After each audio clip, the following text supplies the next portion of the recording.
Perikop yang kita baca itu adalah respon dari Habakuk. Ketika pasal 1 ayat 2 bagaimana keluhan Habakuk. Mari kita baca sebentar.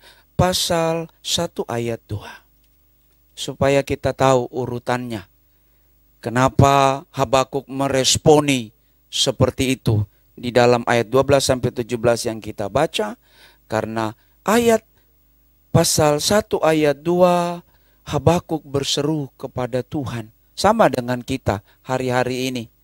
Kita baca 3, 2, 1. Berapa lama lagi Tuhan aku berteriak, tetapi tidak kau dengar. Aku berseru kepadamu, penindasan tetap tidak kau tolong. Tuh. Jangan cuma kita, Nabi pun berseru. Seolah-olah apa yang dia serukan Tuhan tidak jawab. Bukankah kita hampir 2 tahun, nyaris 2 tahun atau mungkin lebih. Berseru, Tuhan, kapan penindasan virus ini selesai? Sekalipun keadaan sudah aman, tapi selama kesehatan dunia belum menyatakan fix betul, kita masih tetap waspada. Habakuk berseru kepada Tuhan. Lalu Tuhan apa jawab? Mari kita lihat. Supaya kita tidak terlalu berasumsi liar ketika keadaan yang sedang kita hadapi terlalu banyak selalu seolah-olah Tuhan begitu kejam, Tuhan begitu sadis, menghukum kami. Seolah-olah Tuhan tidak punya kasih setia lagi. Ayat 5. Lalu Tuhan jawab, mewakili saja, nanti baca saja sampai ayat 11. Baru dari situ Habakuk meresponi dalam ayat 12 dan seterusnya. 3, 2, 1. Lihatlah di antara bangsa-bangsa dan perhatikanlah, jadilah heran dan tercengang-cemang, sebab aku melakukan sesuatu pekerjaan dalam zamanmu yang tidak akan kamu percayai jika diceritakan. Mana kita pernah tahu keadaan ini akan menjadi seperti ini. Ketika mulai menimpa ini, virus ini, orang paling berpikir, 2 bulan saja dia. Setelah itu hilang. Tidak. Jadi sesungguhnya bukan Tuhan yang menghukum. Karena kesalahan kita, pelanggaran kita, dosa kita, itu yang menghukum kita. Makanya orang Israel dibiarkan Tuhan oleh Kasdim untuk menghajar, membiarkan untuk menghantam orang Israel. Dan seolah-olah kita, virus itu sebagaikan Kasdim yang seolah-olah Tuhan biarkan. Kita berseru dari dalam gereja, dari luar gereja, dari dalam kamar sampai luar kamar, seolah-olah tidak bergeming. Habakuk bilang seperti Tuhan tidak menolong. Mana Tuhan? Berapa banyak yang sudah hilang? Baru jumpa besoknya sudah hilang. Begitu cepat. Itu sebabnya Habakuk meresponi. Karena seolah-olah Tuhan tidak menjawab. Loh, kalau kita mau jujur, hampir-hampir kita putus asa kan? Iya, waktu 2 bulan, wah haleluya, puji Tuhan, Tuhan kuat, beri kekuatan. Baru dia mulai masuk 6 bulan. Aduh, kapan ini Tuhan? Lagi dia tinggi-tinggi seperti orang tuh kayak layangan. Seng, lewat. Seng, lewat. Lewat. Di belakang saya masjid. Hampir 1 hari minimal 6 kali. Innalillahi. Innalillahi. Innalillahi. Kadang-kadang juga bisik sedikit. Jangan-jangan innalillahi sudah dekat pagar ini. Iya. Siapa yang berani merasa hebat? Tidak ada. Saya pikir dulu, ini virus paling ya orang-orang kita lah yang biasa-biasa. Tidak, dihantam sampai presiden. Yang betul-betul jelas, clear. Yang betul-betul sehat. Semua Dia tidak perlu sentuh, ada asistennya yang sentuh. Tapi ternyata tidak menjamin. Tuh. Dan kita sedang berseru kepada Habakuk. Walaupun sekarang sudah semakin reda, tapi belum betul-betul aman, belum. Tuh. Berseru. Apa yang menjadi respon? Mari kita lihat. Di tengah-tengah respon dan keluhan Habakuk seolah-olah memprotes Tuhan. Tapi sesungguhnya di balik itu tersimpan iman yang kuat terhadap Tuhan. Sebagaimana ucapan Habakuk ayat 12. Bukankah engkau sejak dahulu kala engkau Allah yang maha kudus. Itu kelebihannya Habakuk itu di tengah-tengah keputusasaan seolah-olah Tuhan tidak menolong, tapi tetap punya pengharapan yang besar, punya iman yang besar. Dia akui Tuhan engkau Allah yang abadi, engkau tidak berubah. Mari kita menghadapi ini, jangan pernah kita tidak mengakui kedaulatan Tuhan. Amin? Ya. Sekalipun kita seolah-olah kapan? Tidak terasa 2 tahun. Coba, binatang bebas ke sana kemari kan? Kita yang dikurung, anjing yang bebas, kita yang sudah. Tuh. Cuma kita punya kandang lebih besar dari anjing. Itu saja. Enak bener nih anjing ini, dia lalu lalang. Dia tidak perlu pakai masker. Dia masuk sana, pergi sini. Kita harus pakai masker. Salah-salah bisa tidak tahu ini istri atau bukan begitu. Nah. Bukankah engkau? Pertanyaan sekaligus mengandung pernyataan akan iman yang kuat sebagai seorang nabi. Sejak dahulu kala engkau Allah yang kekal, engkau Allah yang maha kudus, engkau gunung batuku. Coba perhatikan baik-baik. Di tengah-tengah keputusasaan, Habakuk tetap memuji, mengakui Allah itu berdaulat. Tapi biasa bilang Allah. Tuhan. Soalnya kalau di sana ya harus ya menyesuaikan. Allahu Akbar. Tuh, kenapa? Tuh coba. Tetapi mengapa mispasom engkau tentukan, kita baca sama-sama. 3, 2, 1. Tetapkan apa? Ayat 12 itu, 12b. 3, 2, 1. Untuk, lanjut apa? Tuh, menghukumkan atau menghukum umatnya. Apa-apa engkau tetap membiarkan. Kita seolah-olah dibiarkan Tuhan. Tidak beda dengan orang yang tidak beriman. Dia lewat, kita juga ada yang lewat. Dia tidak pandang bulu. Tidak cuma jemaat. Pendeta pun lewat. Siapa tidak takut? Siapa tidak gentar? Terlepas kita semakin hari seperti terbiasa, tapi tetap saja. Ambulan, apalagi Jakarta kan. Kadang-kadang ini pikiran juga, jangan-jangan kita ini di ambulansin. Tuh. Tapi ketika kita dapati, bukan bersyukur yang lain lewat, bukan.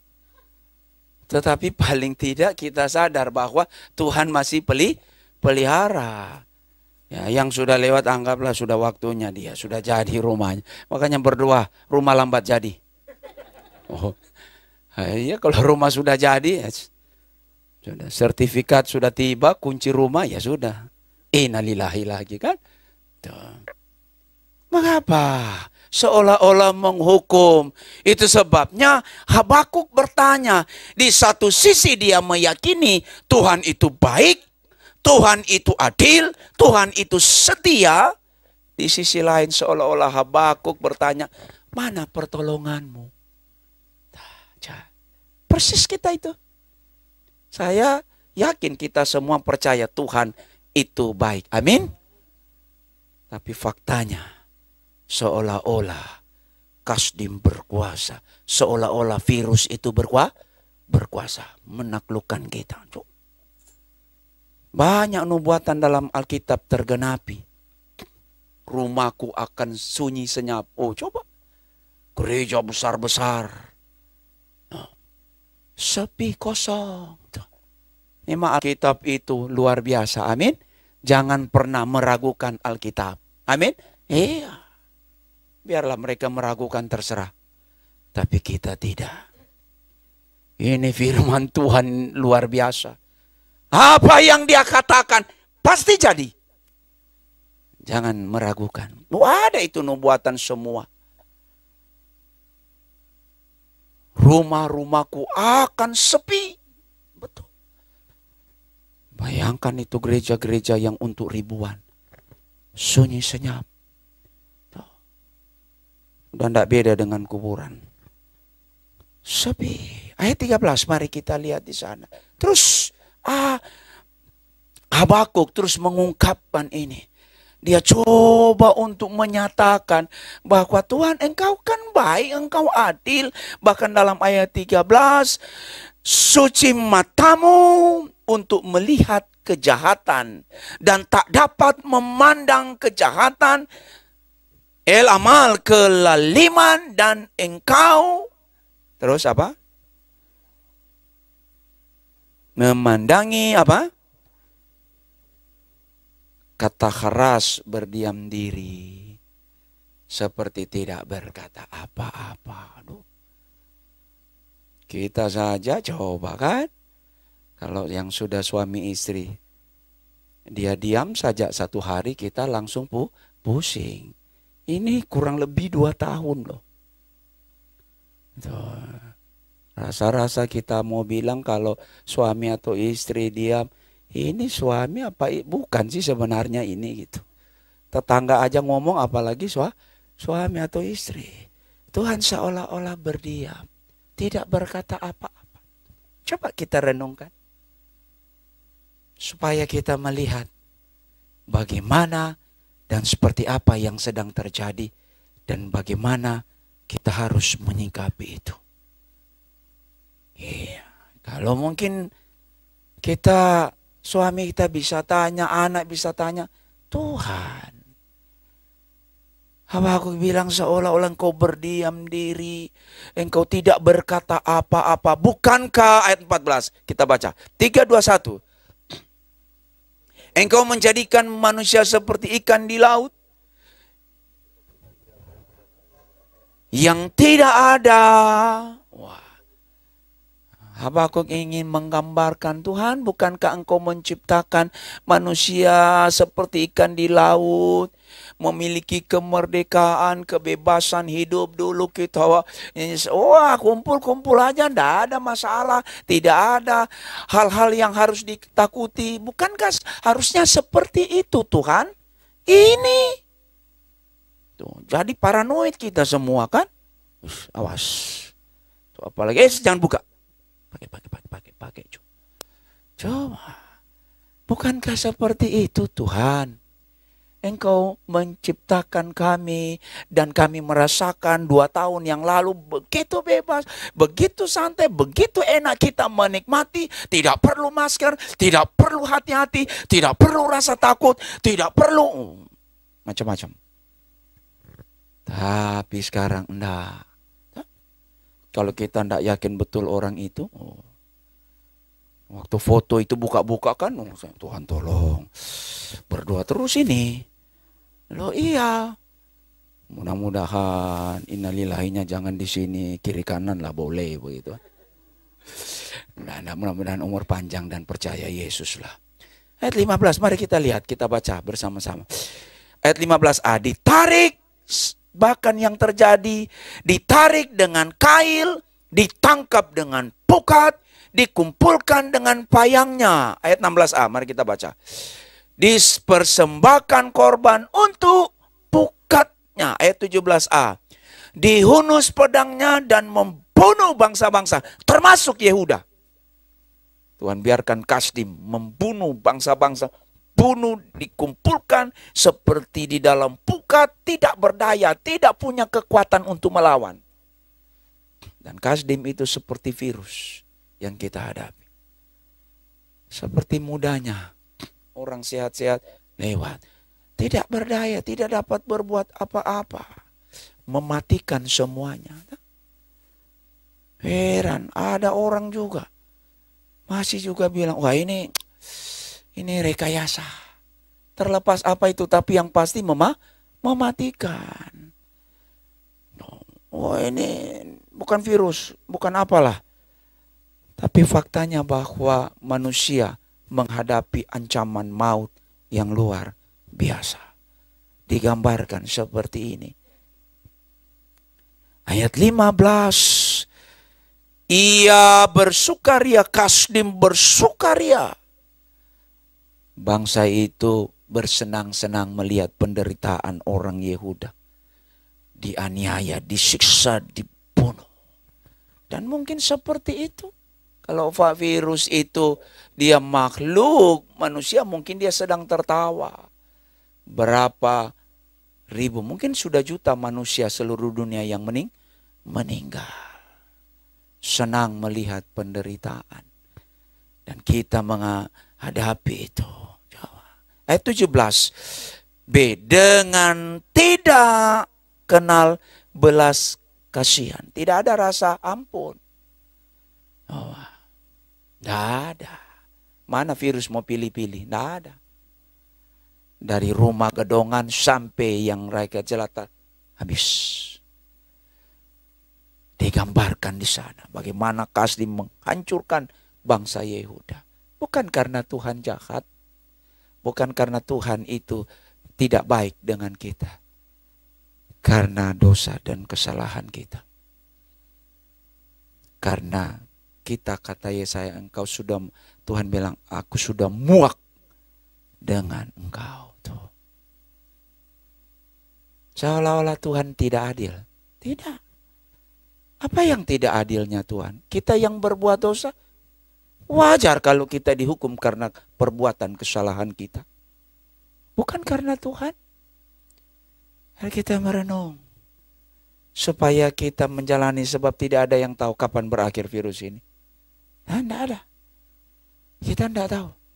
Tapi paling tidak kita merenung, Tuhan, kalau aku masih diberikan hidup, biarlah aku hidup takut akan Tuhan. Tuh, tuh. Kita masih ingin umur panjang kan? Amin. Oh iya. Nah, coba kita renungkan di sana. Dalam keterbatasan akal manusia, sama dengan Habakuk, untuk memahami segala sesuatu yang Tuhan lakukan yang menimpa Yehuda. Namun ada rasa tanggung jawab yang besar. Coba. Karena melanda semua. Kalau virus ini dia cuman pilih yang tidak percaya, lain cerita. Tapi kita yang percaya, bahkan yang begitu setia, mungkin di dalam Tuhan tetap saja juga kena. Tapi Habakuk menantikan dengan iman atas apa yang menjadi jawaban kepada Tuhan waktu dia berseru. Dan itu bagian kita. Itu yang sedang kita menunggu. Jawaban Tuhan. Kita sedang berseru. Tapi ada sikap orang percaya yang harus kita contohi dari Habakuk. Habakuk pasal 2, mari kita lihat ayat 1. Sikap orang percaya.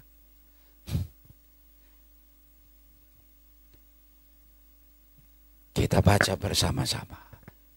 3, 2, 1.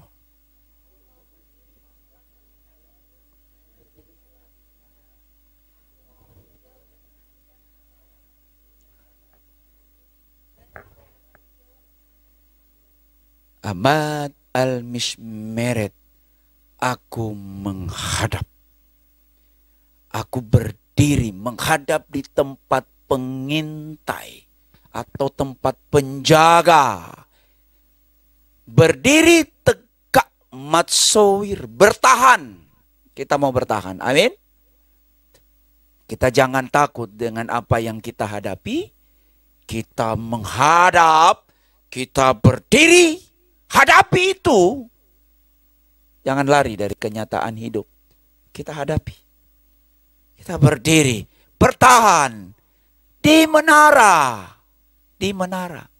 Itu menggambarkan walaupun terkepung virus kiri kanan, kita tidak ada di situ. Kita sedang ada di atas. Di atas menara itu artinya sikap kita untuk melihat itu. Alkitab itu mengajar kita bukan hanya sebatas untuk mengimani sesuatu yang tidak kita lihat, tapi dengan berani kita menghadapi apa yang kita lihat. Amin. Itu. Lanjut di sana. Aku mau meninjau dan menantikan, artinya menunggu. Kita berdiri di atas masalah. Jangan dibawa masalah. Jangan sampai masalah mengepung kita. Tapi Tuhan bilang engkau harus berdiri di atas masalah. Engkau lihat masalah itu sambil menantikan. Kita sedang menantikan. Tuhan, kapan benar-benar virus ini berakhir? Habis lenyap. Kita ada dalam posisi itu. Kita mari ambil sikap seperti itu. Menantikan apa yang akan, apa di sana? Difirmankan. Apa yang akan Tuhan sampaikan? Dan apa yang akan dijawabnya? Apakah dia bebaskan sekarang? Oh bisa. Apa yang Tuhan tidak bisa lakukan? Sementara kita ngomong, Tuhan bisa angkat tuh virus. Lenyap musuh-musuh itu. Tapi apakah kita harus menunggu, menanti untuk dibebaskan? Kita sedang hadapi itu. Satu sikap teladan orang beriman. Sebab kita tidak hanya hidup untuk diri sendiri. Kita sedang bergumul untuk bangsa ini. Amin. Supaya bangsa ini terlepaskan. Bukan hanya kelompok, bukan hanya kita saja. Karena itu mari kita memiliki sikap itu. Di balik apa yang terjadi, ingat pertolongannya selalu ada. Amin. Oh iya ada. Apa itu? Mari kita jawab. Ini menjadi iman kita. Kehadiran Tuhan justru di situ. Dia tidak membiarkan, Alkitab bilang tidak selama-lamanya. Tidak selama-lamanya. Segala sesuatu di bawah kolong langit ini ada waktunya. Bersyukur. Walaupun di tengah badai yang besar ini, bersyukur. Mungkin generasi kita tidak akan hadapi itu. Tapi paling tidak kita melihat bagaimana kita bisa berdiri tegap menyaksikan dan menantikan pertolongan Tuhan. Ayat 2, mari kita lihat. Pasal 2 ayat 2, kita jawab. Wah, ini menjadi iman kita pagi hari ini. Pesan, kepastian bagi kita. 3, 2, 1. Cukup. Lalu Tuhan, oh puji Tuhan. Ana Adonai. Lalu Tuhan menjawab aku. Lanjut. Ukirkanlah itu pada loh-loh itu, supaya orang sambil lalu dapat membacanya. Begitu jelas cara Tuhan. Dan dituliskanlah oleh Habakuk yang hari ini kita baca. Supaya kita tahu kalau dulu orang Israel, Yehuda ditolong Tuhan dalam tekanan nyawa pun mengancam. Dan Tuhan menjawab. Masakan Tuhan tidak menjawab doa kita? Amin. Iya. Tuhan bilang, lalu Tuhan menjawab. Ayat 3. 3, 2, 1. Sebab penglihatan itu.